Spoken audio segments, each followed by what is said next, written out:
Okay, I think I'm live. I just got through having a big debate with a friend over this. It's very hard to tell on YouTube because I think there's a lag between Zoom and YouTube when the exact second that you go live is. So it's hard to figure out when to start talking. If I talk too early, it's going to cut off the beginning of what I have to say. And if I talk too late, there's going to be a few seconds of lag. And he thinks that that is not good to have on the stream. And I kept telling him, well, I can't control it because I don't know the exact moment when it goes live. It doesn't really tell you. Um, so I'm live. It is the last day of Mental Health Month. And I'm just going to wrap up with random thoughts, topics, questions if I get any comments. A few after this, I'm going to stream. I don't think I'll go the full hour today because in an hour at 6 p.m. Central Time, PF Young and the Gender Fucks their show's going to move to Wednesdays at 6 p.m. every Wednesday, and they're going to stream for an hour, and then we're going to have an after show discussion on Discord. So if you want to be a part of that, you can contact me. I can get you an invite to the Discord. You can come hang out and chat with us about whatever topics show up on the show that week. So that's going to start in an hour. Also, tomorrow, as y'all probably already know, is the beginning of Pride Month. Today wraps up Mental Health Month, and tomorrow starts Pride Month. And I think I want to talk a little bit about that. I had a idea in my head for just a tiny little moment of what if I did a pride topic for a month, and like before I could even finish the thought, I immediately like no, I have no interest in doing a whole stream on for 30 days on pride. I'm kind of over pride. I'm kind of exhausted of pride. I have been for a while. Even when I was living in Seattle, I call it corporate pride because it's more about like all the different companies come out and sponsor it, and the floats have the corporate AT&T and Citibank and whoever's sponsoring that year, and it's just a big branding fest. It really lost its pride. Meant something in the early '90s.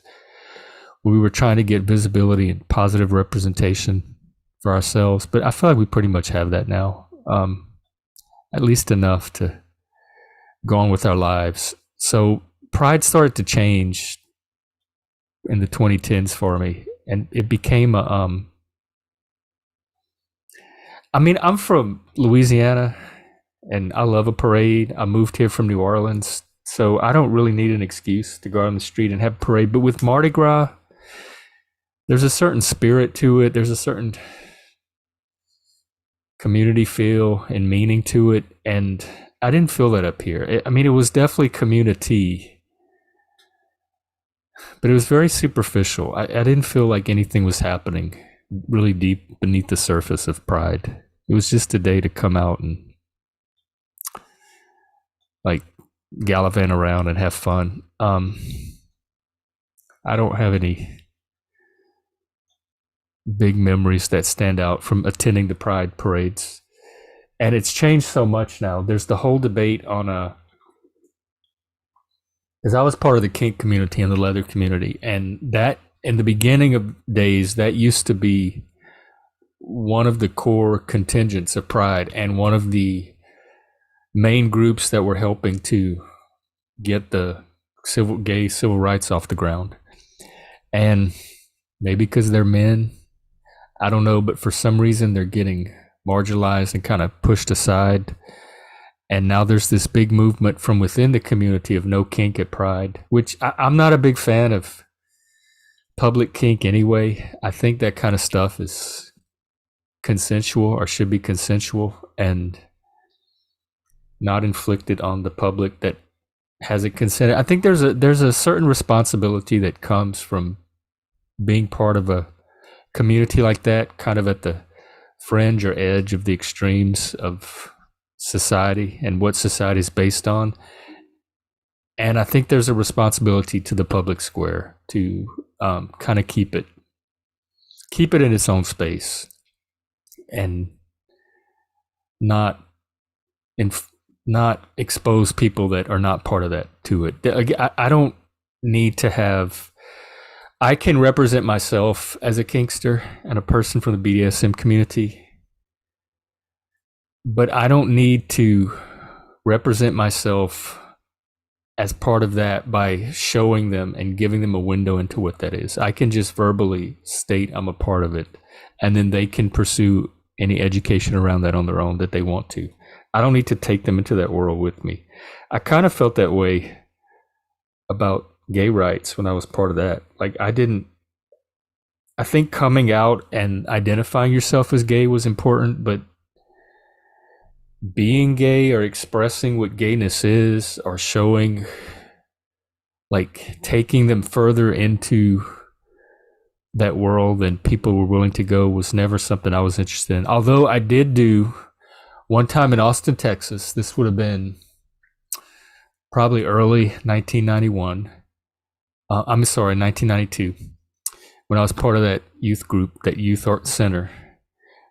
The university, UT, University of Texas, was organizing a kiss-in, I think they called it. And what we did was we met, like a bunch of gays and lesbians met up one day. There were probably maybe 40 or 50 of us, if not more.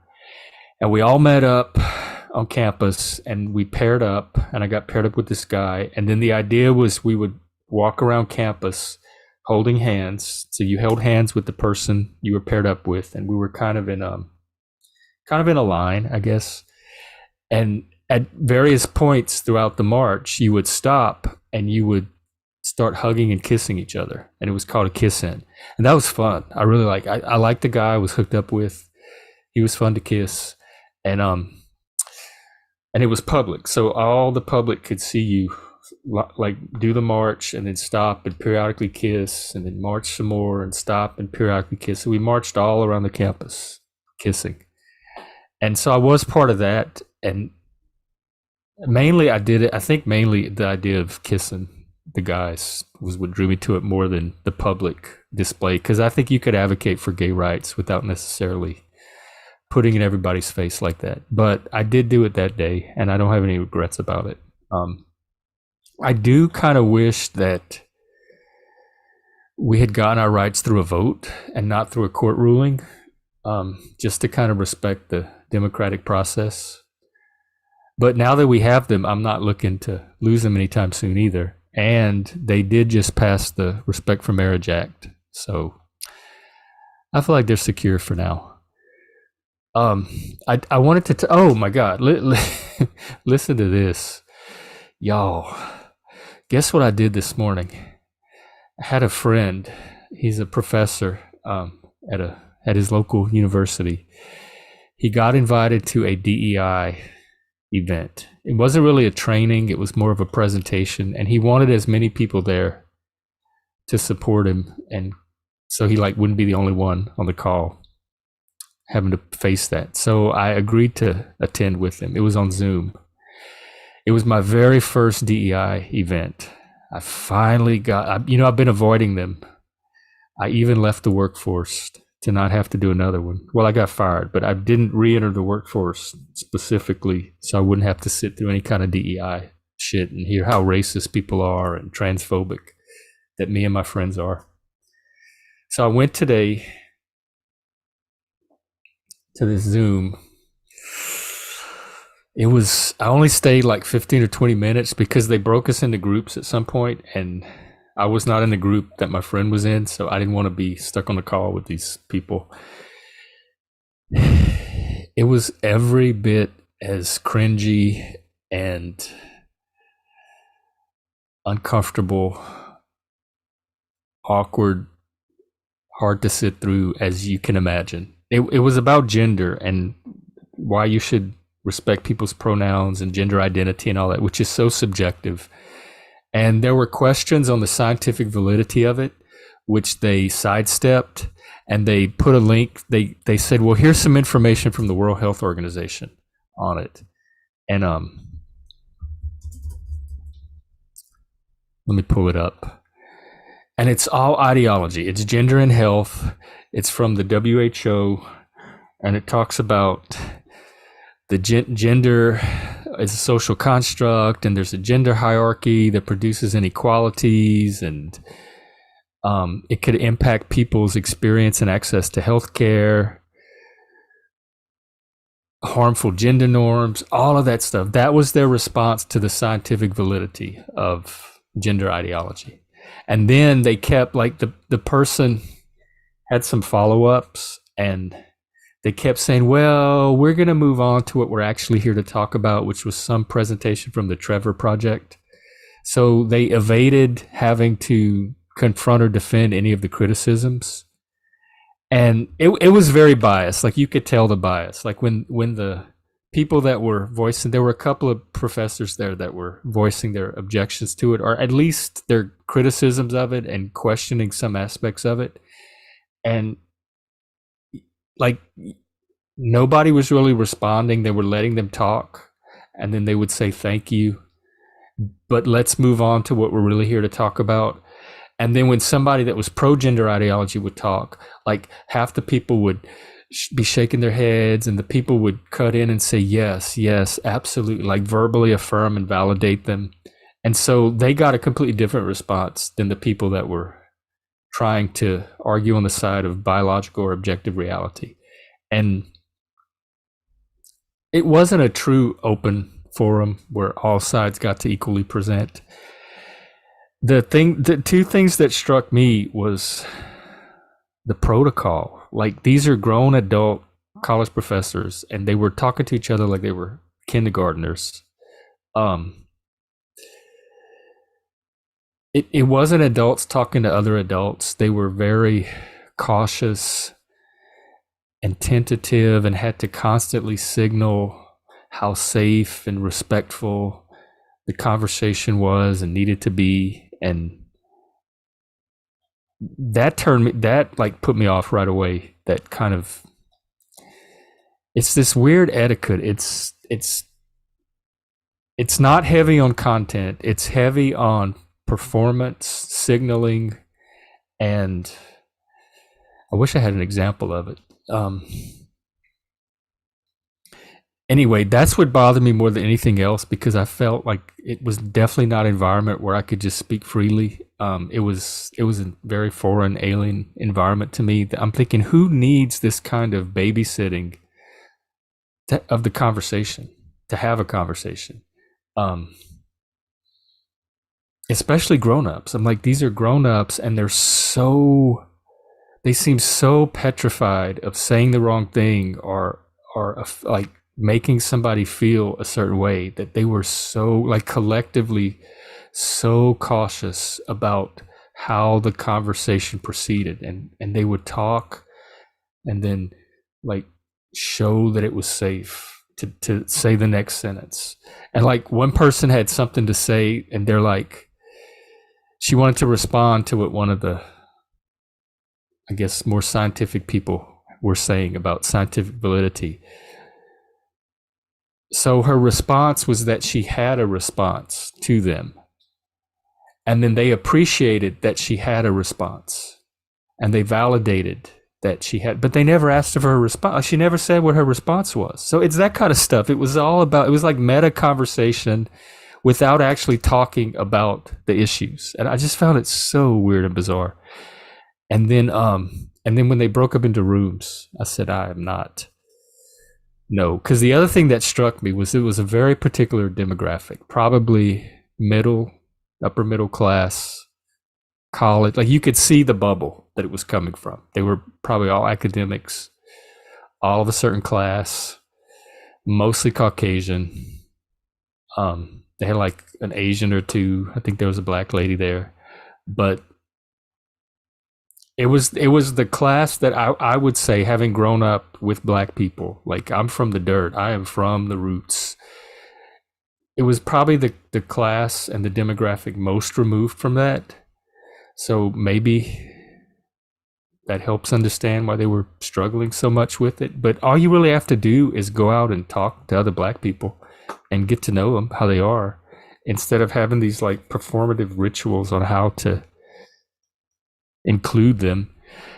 A friend of mine told me a long time ago, he said, Jeff, you ought to be a DEI. You ought to do diversity inclusion. You know how to do it way better than the people out there that are actually trying to do it. Because I've lived it my whole life. Like South Louisiana is one of the most diverse regions of the United States. There are so many cultures, so many accents down there. There's linguistic diversity, ethnic diversity, cultural diversity. It's been called not the southernmost part of the United States, but the northernmost part of the Caribbean.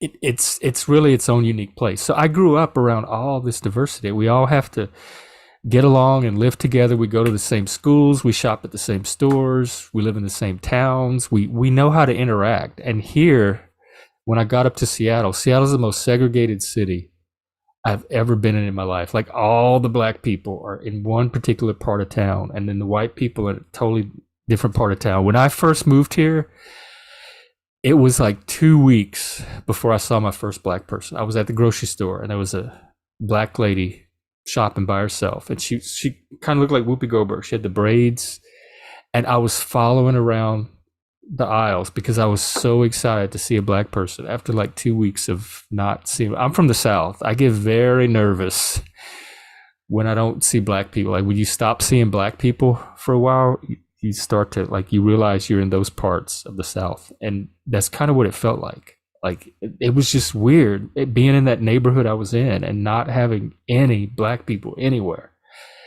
And I asked my friend, and he's like, oh yeah, they all live in this one neighborhood. If you want to see black people, you have to go there. And I thought that was so weird because back home, they're everywhere. They're at the same restaurants, the same stores, the same public spaces. Like you grow up in contact and interacting with people of other races and cultures. And so they're not these strange alien entities to you that you have to get together and have meetings and educate each other on how to interact with them. And I find that the bubbles that DEI is most, like the people that most are take to DEI or in need of it, are the people that have had the least amount of contact. Like I had a friend, a mentor in the mental health field when the DEI first started kind of infiltrating it.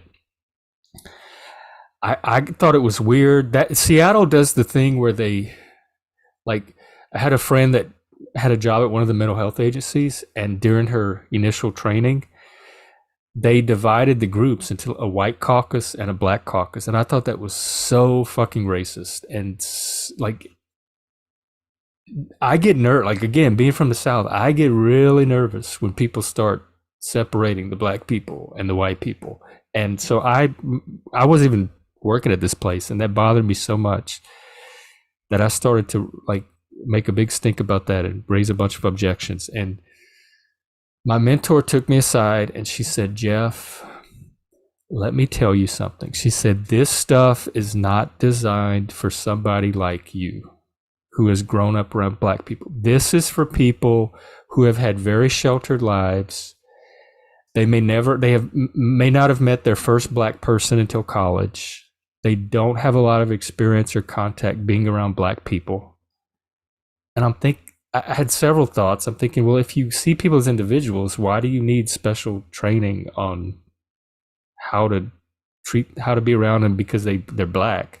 I'm Cajun. Nobody has special training in how to be around Cajun people. I wish they did. My life up here would have been a lot easier, and I don't expect it. Like, it's just not realistic to me. And my other thought I had when she told me that was, well, then why does the rest of us need it? If these particular like group of very sheltered middle-class white people need it, why does the whole rest of the country have to adopt to their needs? Like, we may not need that stuff. We may get along with black people just fine. The school I taught at was majority minority. It was mostly black, Hispanic. I thrived in that school. My kids loved me. I told you, they said I was the blackest white person they'd ever met. Which I took as a very high compliment. They said I was tight. You tight. And so I don't need this DEI crap. I'm not racist. Black people don't find me racist.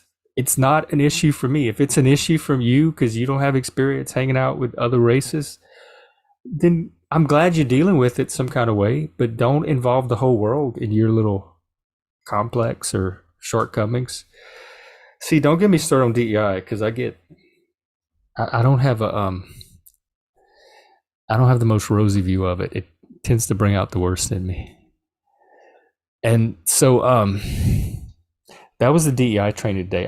The 15 or 20 minutes that I sat through, I was sweating. I was tense. I could feel like my adrenaline and chemicals start, all the little warning signs that tell me I'm in a hostile environment or that something's about to escalate.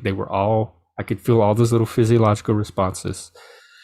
It was very uncomfortable. They talk about a safe space, and their attempts to make the space safe made it feel very unsafe for me. Like, not every person's going to have the same sense of safety. And I don't like the word psychological safety, but it's safety in the sense that you feel like you can express yourself and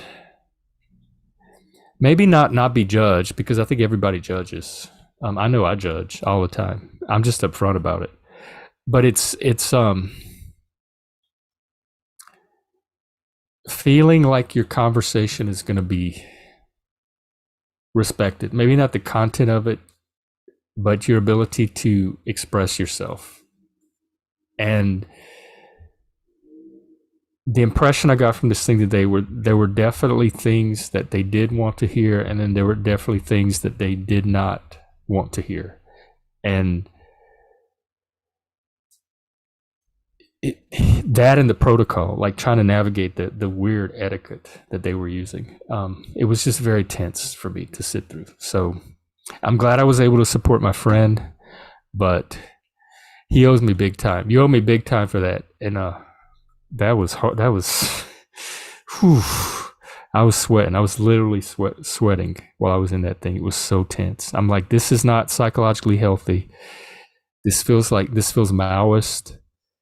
It felt like living in occupied territory where you're not free to be yourself, and you have to be self-conscious and watch and think about everything you say, because the impression was that everything was so high, like the people's sensitivities and the sense of what could affect somebody was so heightened. It was like that tiptoeing on eggshells feeling the whole time. It was I facilitated groups. I know how to lead discussion groups, and it was the complete opposite, point by point, of every single way that I would run a group. I would make people feel relaxed, comfortable, hospitality, free to express dissenting opinions. And these people had this room so tense and so like they were talking about the most important thing in the world, and if they got one syllable wrong, it could have caused like world disaster. That was the amount of seriousness they were putting into this. I guess I should stop talking about it, because I'm just going to go on and on ranting about how unpleasant of an experience it was. So it's not going to be tomorrow that you get me to sit through a DEI training. They are as bad as I thought they would be, and I'm going to keep fighting against them every chance I get. Or if you want to see real DEI, hire me to do a training. I will show you how to interact with diverse people in a way that still respects your intelligence, your autonomy, your adulthood, your humanity, and not in this like impending struggle session way that they were using today. Okay, I'll move away from that. I said I would talk a little bit today about how to stay sane during Pride Month, because honestly, even being gay myself, all the pride stuff and the woke stuff and that awful, ugly, new progressive pride flag that they keep dicking with, I'm over it too. It's minimize your social media use would be one thing. Like, curate your feed so you're not bombarded with pride this, pride that all month. For me, and this, I kind of learned this a little bit today. That's another thing that the DEI thing today I'm getting tongue-tied. One advantage of attending the thing today was that it did give me a chance to practice my techniques in that environment. I was doing two things. I'm like, stay open minded, try to learn from this, try to see, like, take them in good faith and try to genuinely see it from their perspective. And this is a chance to use your mental health techniques. If there was ever a time to use your techniques on how to remain grounded under stress, how to manage reactions, this is a time to do it. So I was really practicing my cognitive techniques the whole time I was on this thing to keep myself, to maintain my equilibrium and, in a way, my sanity. One thing was separating myself from what I was hearing and experiencing, like not to personalize or internalize it too much. I had to keep recognizing that these are not my people. I am not the audience for this. This is not about me. They're saying things that are very generalized and universal, but I know that they're not, so I don't have to receive them that way. I have my own understanding of these things, which is perfectly fine. It kind of a little bit reminded me of, like, in my earlier days being around really extreme Christians, like the more evangelical types that would just say really weird things about the world and assume that everybody thought the way they did. And some of it kind of felt culty. And so maintaining that, and I'm applying this to like Gay Pride Month, like knowing yourself, really knowing yourself, being grounded in who you are, knowing that you're not what the gender ideology is portraying, or the trans ideology, or the queer ideology, queer theory. Being able to mentally and emotionally separate yourself. Mentally is a lot easier than emotionally. Being able to emotionally separate yourself from what you're going to be seeing all month, from who you know yourself to be and what you know reality to be. And it takes some work, and it gets easier with practice, and you'll probably have to do it a little bit every day. But hopefully you'll get better each time you do it. And like, shields up, put your psychic shields up. That's what I had to do this morning. Each time you're exposed to it, you've been seeing it on social media for the last how many years? It's just going to be more intensified and accelerated version of that, probably. You don't have to go to the parades. I think the stuff is kind of here to stay for a while, and so you kind of just have to make your peace with it. It gives you a chance to know better who you are, because you have something to contrast it with. And we live in America. We're a pluralistic culture and society, so it also has to be okay for them to be who they are. I do draw the line at ideological indoctrination of children and sexualization of children, which is an agenda in queer theory. You could read their own writings. Anton Edwards, Goal Becoming on YouTube, has several really good videos where he goes through some of the queer theory writings and breaks it down. He's also a genderfuck. He will be on the show tonight, the PF Young Genderfuck show. In fact, you could probably come to the after show in the Discord and talk more about it if you want. I'm sure he'd be glad to, or either one of us, I'd be glad to talk queer theory too. I've been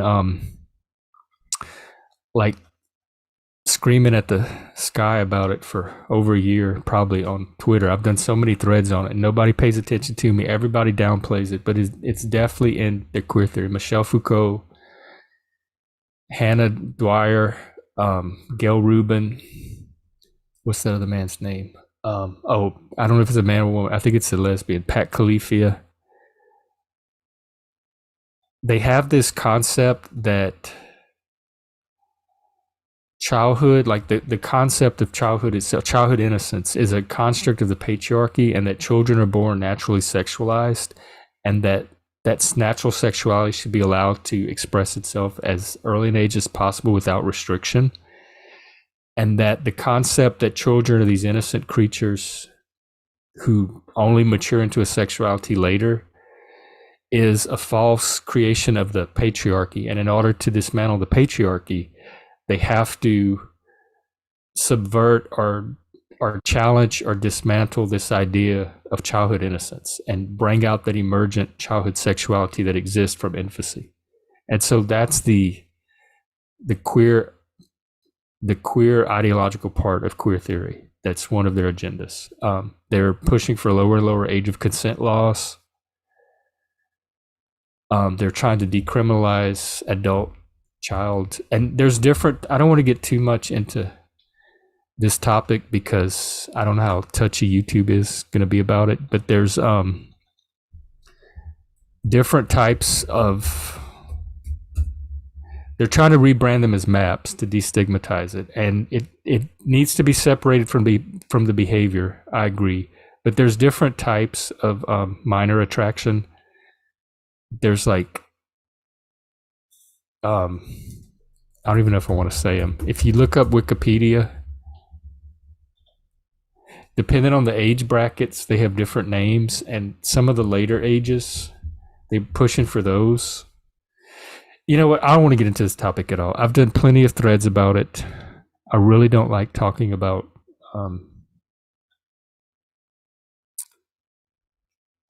attraction or romance with children.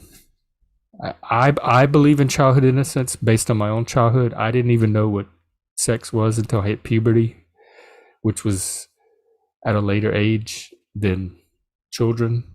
And before that time, I was pretty innocent. I enjoyed believing in Santa and the Tooth Fairy and like having that magical childhood world. It didn't seem to be a construct of the patriarchy. In fact, I grew up around women. If anything, I grew up in a matriarchy, and they were the ones telling me this. So,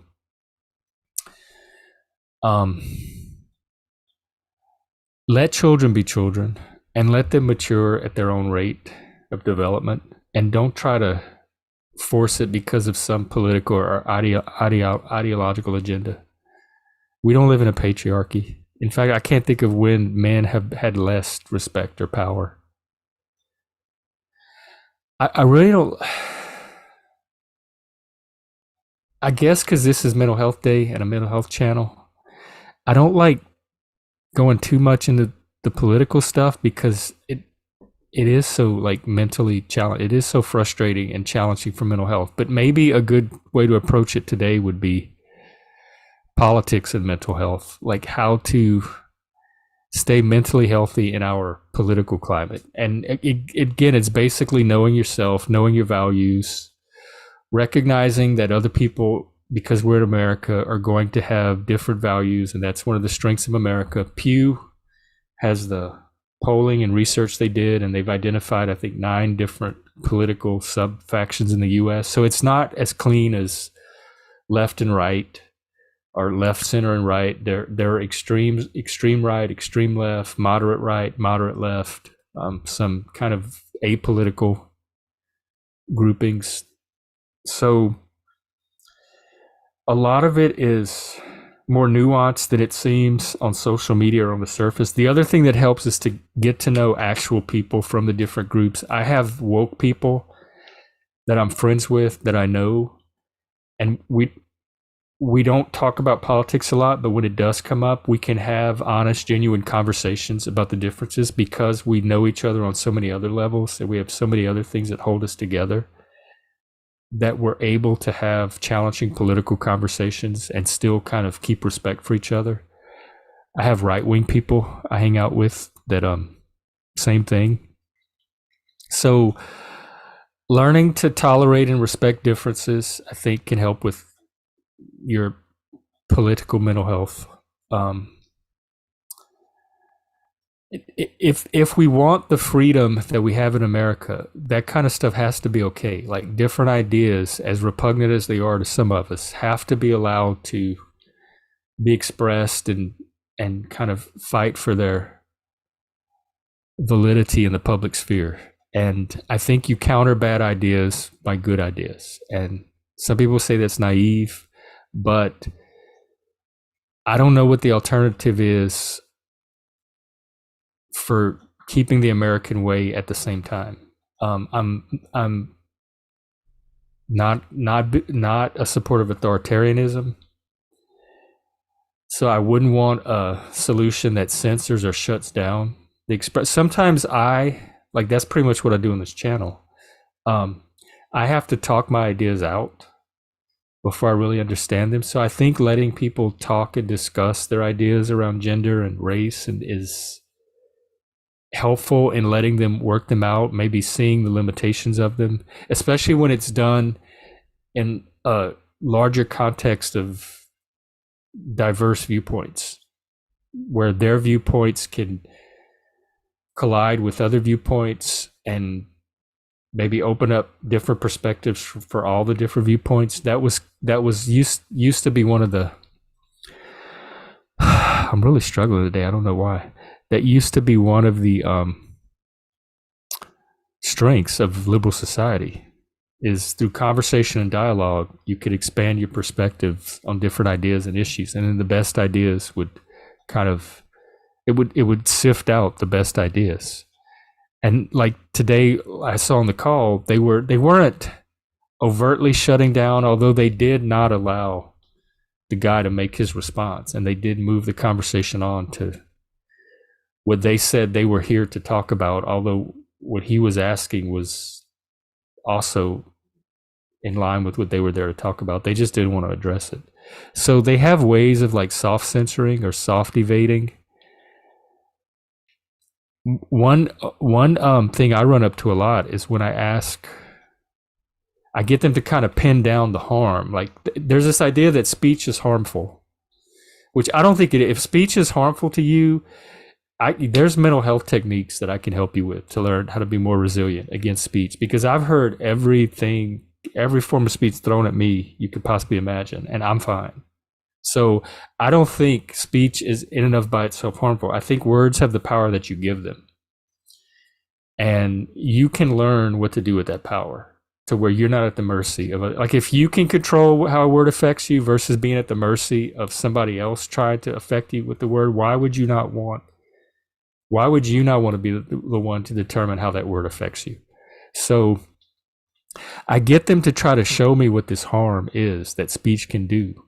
And they either they always evade, they can never pin down the actual harm. Or when they do, it has something to do with what I would identify as mental health issues. Like people could become depressed or possibly suicidal. And if a word has the power to do that to you, those are mental health issues that you can get help to strengthen yourself and start recovering from, to where words are not going to have that effect on you. I don't think the majority of mentally healthy people, words have the harmful effect that they try to make it. So they take the most fragile, vulnerable people as their standard for what constitutes harm.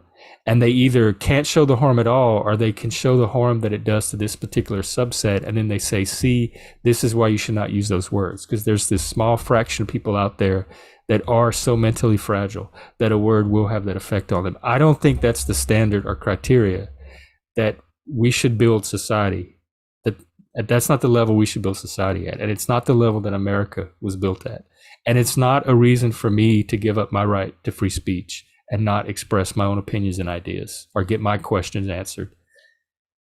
To protect, that's their strategy. They find a vulnerable group, they play hero, and they're protecting the group, and then that gives them power and their life meaning, and they use this vulnerable group. And I'm not saying some of them are not well-intentioned, but that seems to be how the dynamic plays out. They then use that position of protector of the vulnerable, or voice for the marginalized or oppressed, as the justification for becoming authoritarian with you and setting themselves up in a position to start controlling or dictating what you have to do in response to their attempts to protect the vulnerable. And I don't accept that. That's not American to me. The vulnerable can learn to protect themselves. They can stay out of hostile environments where they're vulnerable, and let the rest of the grown-ups continue to talk like Americans should be able to talk. I don't think you help people by coddling I'm strengths-based. I don't think you help people by coddling their weaknesses or their vulnerabilities. I think you help them by helping them to identify their strengths and fortifying and developing and building on those strengths. And resilience is one of those things that can be a strength. And it's come naturally to me. I hope it can be fostered in other people. But I think if there's a movement out that makes victimhood seem more attractive than being resilient, that it's going to be harder and harder to foster that in people. I already notice a generational difference, even in even in the spaces that I'm part of. It's the younger generation that seems much more conscious of like how conversation words could affect other people. And this is a generation, keep in mind, that grew up on social media. Like we grew up sitting on the back porch talking verbally with each other over a beer. They grew up watching people talk to each other textually over a screen so they could see the responses as they happen, and they're captured for them to go back and study so you can build up a pattern of how words might affect people. And in my generation,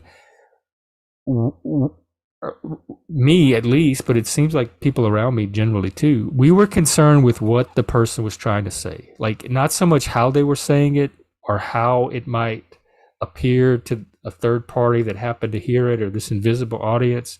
We were concerned with the people around us that were actually part of the conversation and on understanding what each person in the conversation had to say.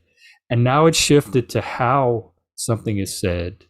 It has to be civilized, polite, no rudeness. To me, rude is subjective. Like there's different cultural, like in some of the cultures I come from, things that might be perceived as rude to middle class culture are not necessarily rude to our culture. So who sets the standard for what rudeness or impoliteness is or civility?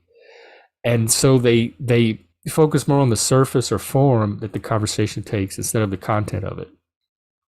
And they anticipate how it could look to people that are not part of the conversation, how it could be received by a person from this group or that group. And so they have this kind of thinking that anticipates responses to the conversation that go far beyond the actual people that are participating in the conversation. And those things are new to me. They're kind of strange. I don't know how that helps a conversation.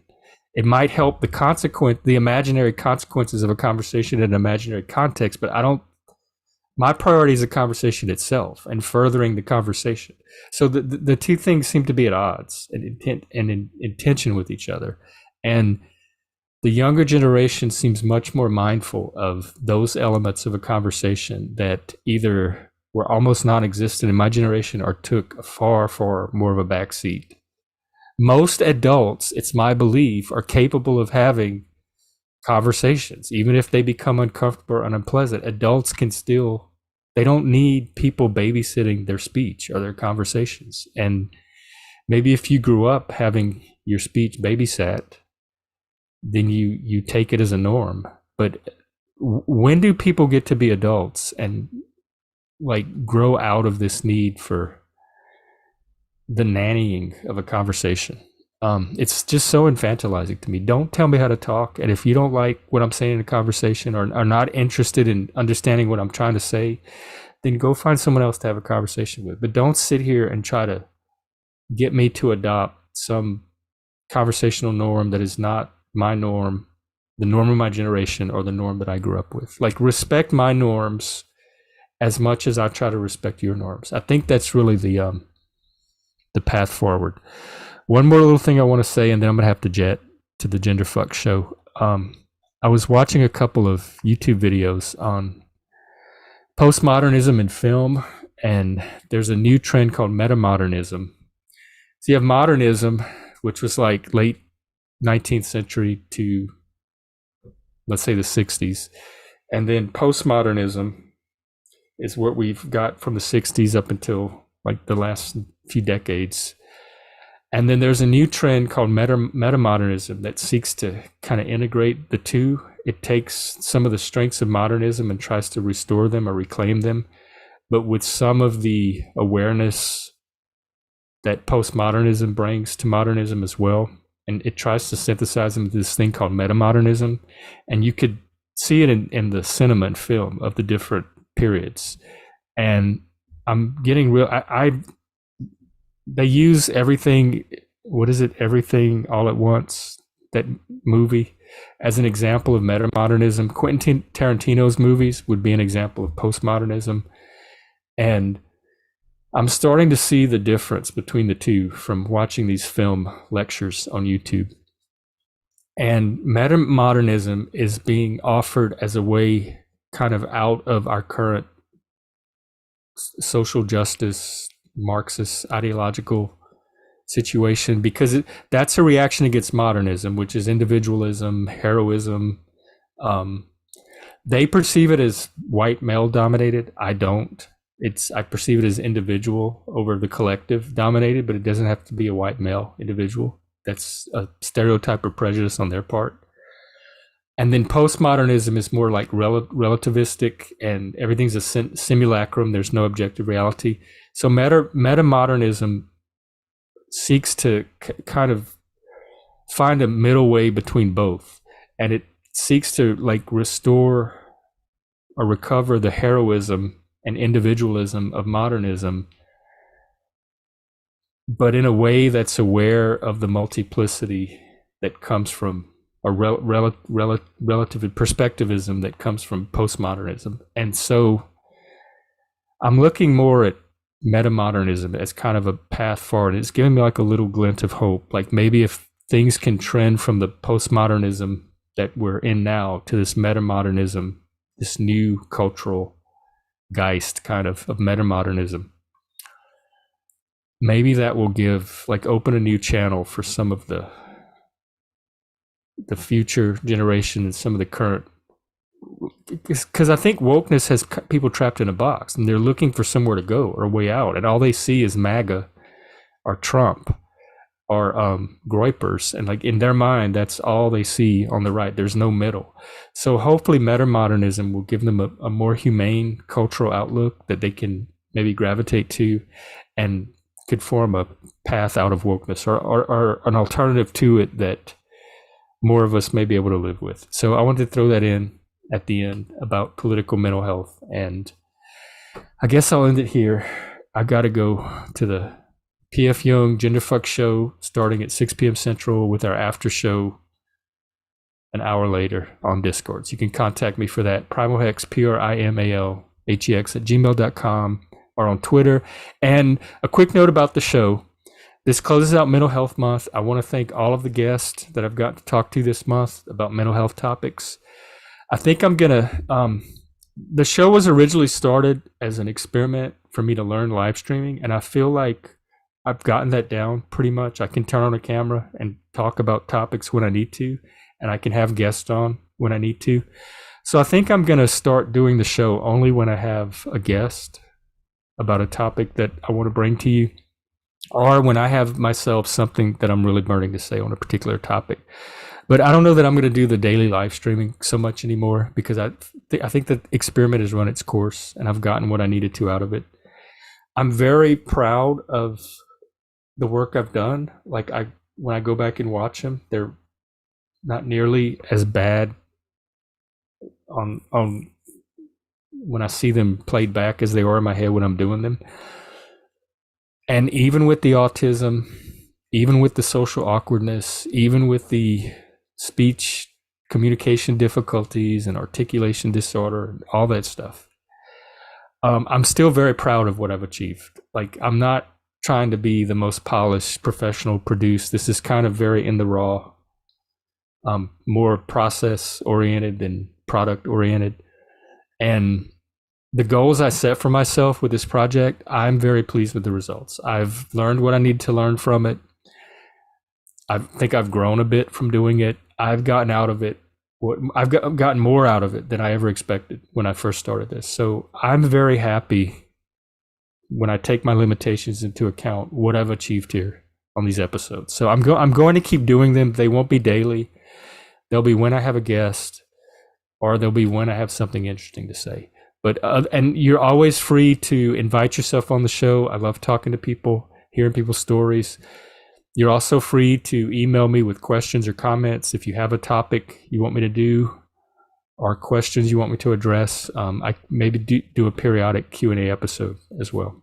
So that's the direction the show's going to take. There will not be a month of Pride guest. I will spare you all of that. And have a good June. Whatever you do, have a good summer, and stay in touch. And thank you all for being such a great audience. And I will see you on the next one, whatever that is. Take care.